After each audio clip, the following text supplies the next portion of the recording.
Saya ingin menanyakan itu lebih lanjut karena ketika banyak orang yang ragu dan tetap ragu pada Pak Prabowo akan menegakkan hukum dan mengembangkan demokrasi, Pak Mahfud dalam berbagai kesempatan selalu mengatakan masih memiliki harapan kepada Pak Prabowo. Apa yang mendasari harapan itu, Pak? Saya mendasari harapan pertama pada sistem konstitusi kita.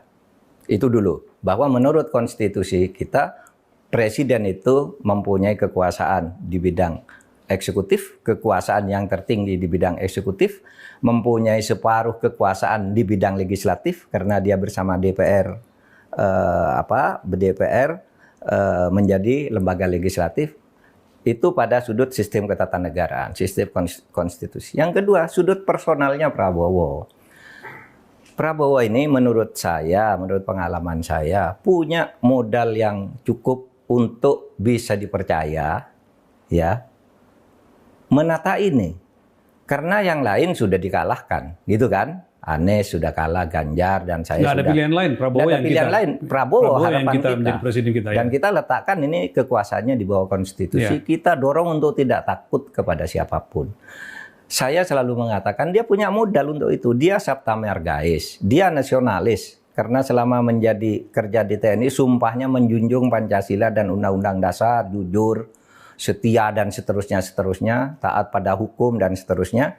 Nah itu modal bagi dia dan itu personal bagi dia, pengalaman karir politiknya. Lalu saya juga kenal komitmen-komitmen pribadinya. Komitmen pribadinya itu bisa dibaca di kampanye tahun 2024, kampanye tahun 2019, juga kampanye di tahun 2024 ini 3 kali pilpres. Dia selalu mengkampanyekan demokrasi dan penegakan hukum. Ada nggak pengalaman pribadi Pak Mahfud dengan Pak Prabowo sehingga Bapak yakin bahwa dia memiliki ini pribadi.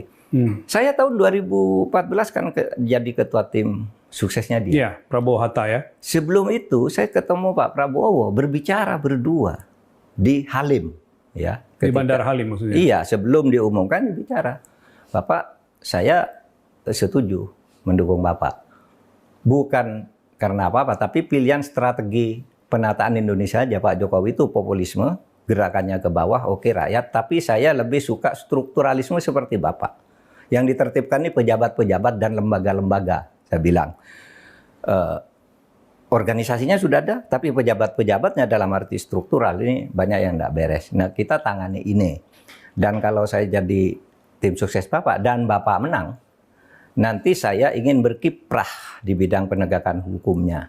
Waktu itu bayangan saya itu menata Kejaksaan Agung, bayangan saya. Oh, setuju Pak Mahfud. Tulis tanda tangan Pak Prabowo. Bahkan dia itu di konsep yang dia buat itu, saya itu akan dijadikan menteri utama. Oh ya. Tertulis. Kalau saya bersepakat Pak Mahfud menjadi ketua ini, saya capres. Kalau nanti menang, Pak Mahfud itu menjadi menteri utama. Saya bilang, Pak, tidak ada menteri utama. Apa Pak Mahfud? Menko. Nah, dicoret tangan dia tulis, menteri koordinator. Di bidang nanti nangani masalah-masalah hukum.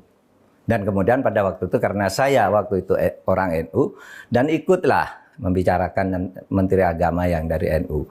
Oh, setuju Pak Mahfud, tapi ini ya, nanti catatan. Tambah catatan lagi di tantangan dia. Dengan catatan, nanti ini akan secara final dikonsultasikan dengan Kiai Akil Siroj. Ketua Umum PBNU. Sebagai Ketua Umum PBNU. Itu tertulis, ada tanda tangannya, sampai sekarang saya simpan. Yang Suratnya tanda tangan, ada? iya saya tanda tangan, Pak Prabowo tanda tangan, Pak Hatta Rajasa tanda tangan. Nah, yang ngantar minta tanda tangan ke Pak Hatta Rajasa itu Pak Mas Duki. Mas Duki Badowi. Kalau saya tanda tangan di depan dia. Gitu. Nah, itu masih ada sampai sekarang. Ini adalah modal menurut saya bagi Pak Prabowo. Bahwa dia tuh punya pikiran seperti itu. Menata hukum dari sudut pejabat-pejabat yang brengsek. Tekanannya pada struktural. Saya bilang populisme bagus. Dan rakyat lebih suka populisme karena ternyata milih Pak Jokowi kan. Tapi semua Pak Prabowo menang waktu itu kan lebih pada penegakan hukum sebagai sistem. Saya punya catatan itu, tentu itu catatan yang tersimpan, tidak ada kaitannya dengan sekarang. Artinya kalau itu kita tagih sekarang nggak fair ya? Nggak fair. Itu kan karena itu dengan Pak Mahfud ya. Saya hanya katakan ada modal itu, dan kalau mau dilihat ke saya sekarang ada, saya simpan. Jadi menjadi beralasan memang Pak Mahfud mengatakan ada harapan. Ada harapan, perbaikan. Karena waktu itu bersemangat sekali, Pak.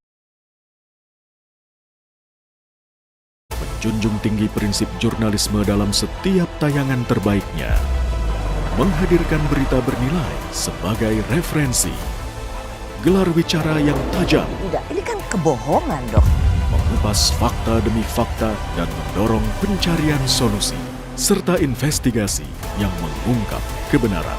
Rosi, Satu Meja, The Forum, Sapa Indonesia Malam, Nilu, ikuti semuanya bersama Kompas TV.